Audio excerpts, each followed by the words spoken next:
cuarta palabra de Jesucristo en la cruz. Dios mío, ¿por qué me has abandonado? Jesús está rezando los salmos en la hora de su muerte. Está rezando el Salmo 22, que dice, Elí, Elí, lama sabachthani, en arameo, que es, Dios mío, ¿por qué me has abandonado? El Salmo 22 es importante leer todo el Salmo. Es un Salmo impresionante que habla del sufrimiento del inocente, pero también termina bendiciendo al Señor, diciéndole que todas las naciones van a ver las maravillas de Dios en la vida del que sufrió.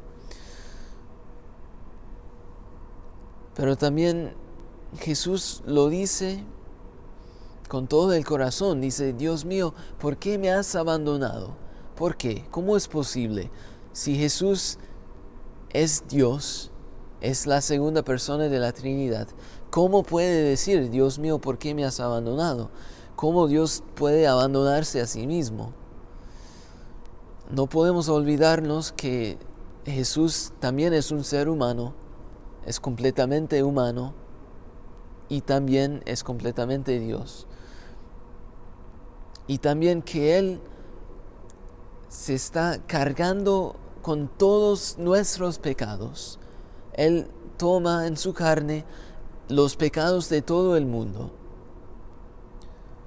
Y la consecuencia del pecado es separarnos de Dios y de los demás también. El pecado siempre crea divisiones, una barrera, nos separa del otro, nos divide del otro. El pecado original, Adán y Eva, dicen sí a la mentira del serpiente, que es que Dios los está limitando, no quiere que coman del fruto porque no quiere que sean como Él, que sean dioses como Él. Ellos comen del fruto y quieren tomar el lugar de Dios, quieren ser Dios de su propia vida.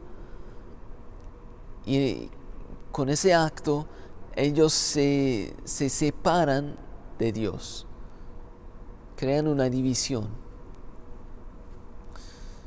Y Jesús toma la consecuencia de nuestros pecados. Él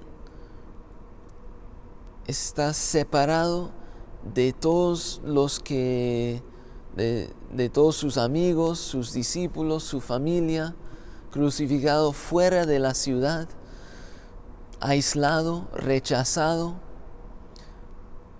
Y Él experimenta también la separación de su Padre, la separación de Dios.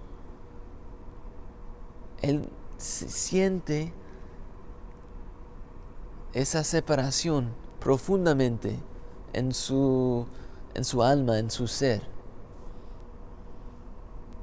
Él también, cuando se muere, desciende a los infiernos. Es el mismo misterio. ¿Cómo puede Dios mismo entrar en el infierno, que es la ausencia de Dios?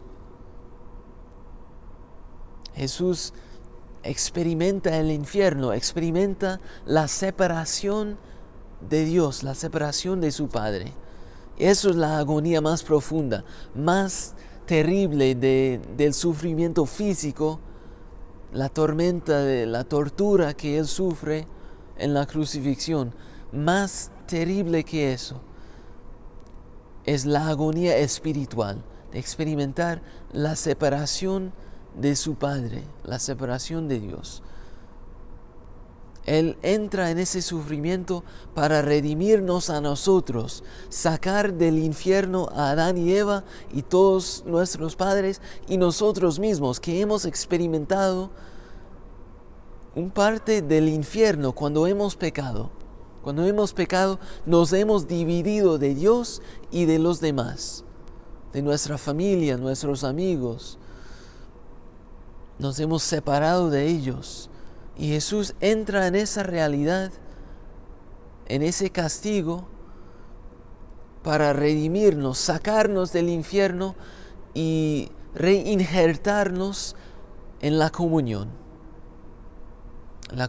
con su Padre, la comunión con Dios y también la comunión con todos los demás, con nuestra familia, nuestros amigos, nuestros colegas, la comunión con el prójimo. Jesús reza: Dios mío, ¿por qué me has abandonado? Porque Él experimenta ese abandono, esa separación de Dios, para redimirnos de eso, para que nosotros, junto con Él, podemos estar en comunión con Dios y con el prójimo. Amarás al Señor tu Dios y amarás a tu prójimo como a ti mismo. San Pablo dice que Dios, en la crucifixión de su Hijo, estaba reconciliando al mundo consigo. Jesús, con su experiencia, tomándose en sí mismo la experiencia del abandono de Dios, nos redime a nosotros, para que nada nos pueda separar de Dios. San Pablo dice también: nada nos puede separar del amor de Dios manifestado en Jesucristo su Hijo. También en estos momentos de sufrimiento en la sociedad con el coronavirus y en todo tipo de sufrimiento que pasamos en la vida, podemos confiar en esto, que Jesús nos ha reconciliado a Dios para que nada nunca nos puede separar del amor de Dios manifestado a nosotros en la cruz de Jesucristo.